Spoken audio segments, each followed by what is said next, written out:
Aviez-vous rencontré Marine Le Pen auparavant? C'est la première fois que je l'ai rencontrée aujourd'hui.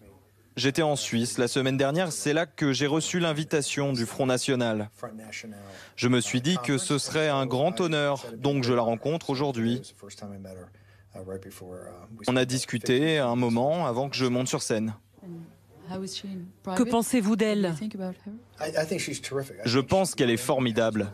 Marine Le Pen est l'une des meilleures leaders politiques du monde, en particulier chez les populistes.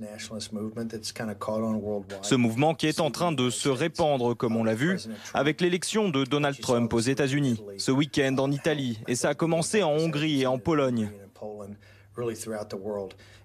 Elle est l'une des leaders de ce mouvement. J'avais envie de la rencontrer depuis longtemps. J'ai beaucoup apprécié l'invitation à prendre la parole dans ce congrès.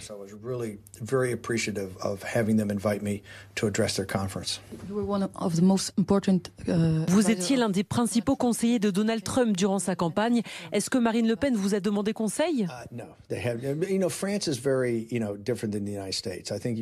Non, pas du tout. La France est très différente des États-Unis.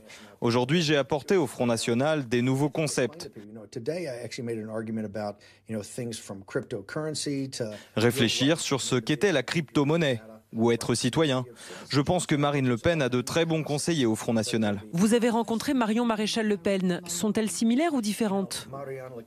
Marion Maréchal Le Pen est venue au congrès des conservateurs américains et elle a fait un discours fabuleux.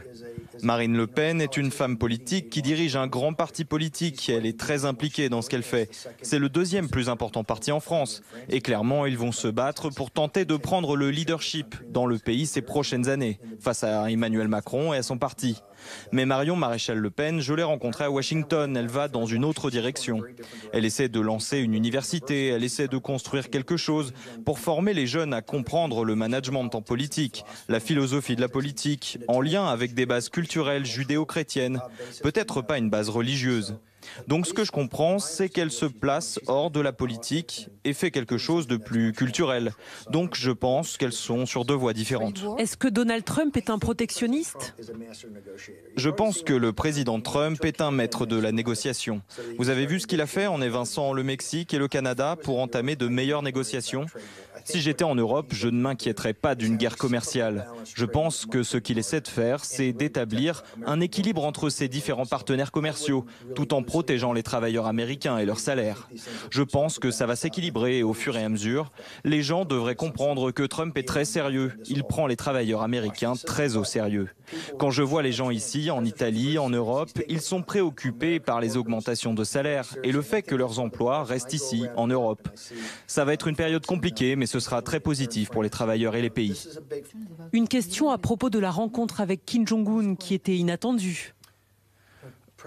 Le président Trump est un perturbateur, il ne fait pas dans la norme. C'est ça qui choque beaucoup les gens. Je voudrais dire aux Français que le président Trump a été très prudent. Lorsqu'il se rappelle de la campagne, les gens disaient « il va appuyer sur le bouton de l'arme nucléaire » ou ce genre de choses. C'était plus des critiques des républicains que des anti-Trump ou de l'appareil démocratique. Il ne faut pas faire confiance à Trump. Il n'est pas assez mature.